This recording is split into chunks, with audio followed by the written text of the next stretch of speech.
बिस्मिल्लाहिर्रहमानिर्रहीम। अस्सलाम वालेकुम दोस्तों, मैं हूं सईद और आप देख रहे हैं सईद सॉल्यूशन यूट्यूब चैनल। दोस्तों क्या हाल है? उम्मीद करता हूं कि सब खैर और आफियत से होंगे। तो दोस्तों जैसा कि आपको मालूम होगा कि मैं होम अप्लाइंसेस की अपनी सारी चीज़ों की ख़ुद रिपेयरिंग करता हूं। तो इस वॉशिंग मशीन को भी मैं वक्तन फ़वक्तन चेक करता रहता हूं। इसकी मेंटेनेंस वगैरह के हवाले से कहीं कोई काम तो नहीं निकला है। अब तो अल्हम्दुलिल्लाह 1 साल से ऊपर हो गया है इसको।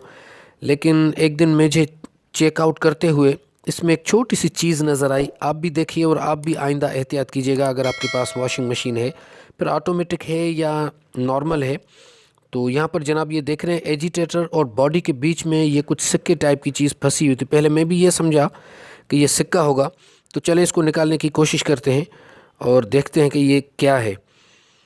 तो जनाब यहाँ से अगर हम इसको निकालने की कोशिश करें तो ये छोटी सी एक की है जो कि किसी बच्चे के कपड़ों में होगी, मतलब उसके जेब में थी और वहाँ से यहाँ पर आई है। तो आप ख्याल करें कि जब भी कपड़े धोएं तो उनमें जेब वगैरह को अच्छी तरीके से देखें कि कहीं उसमें कोई मेटल की चीज़ तो नहीं है।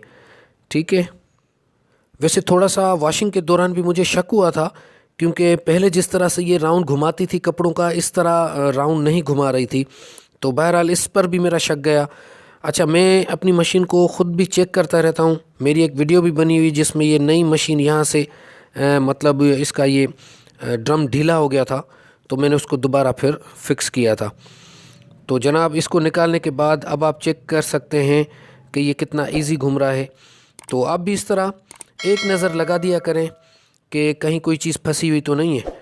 तो उम्मीद है कि आपको वीडियो पसंद आई होगी। अपना बहुत सारा ख्याल रखिएगा, अपनी दुआओं में याद रखिएगा। अल्लाह हाफिज़, मिलते हैं नेक्स्ट वीडियो में।